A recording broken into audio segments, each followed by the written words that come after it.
Magandang umaga po at narito naman yung ating update.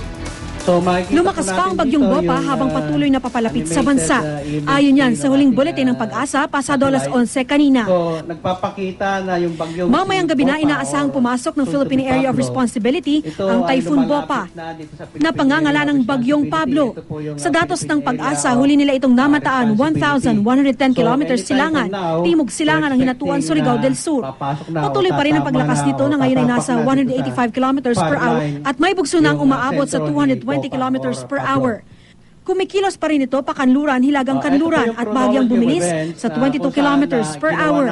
Sa storm track ng Weather Central, posible pa rin itong maglandfall sa northeastern tip ng Mindanao o kaya naman ay sa Visayas sa Martes.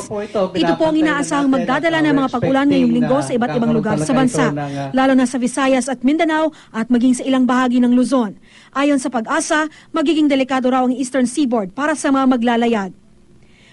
Para sa iba pang balita, mag-log on sa www.gmanews.tv. Bisitahin din ang www.gmanetwork.com, ang pinakakomprehensibong media portal sa Pilipinas.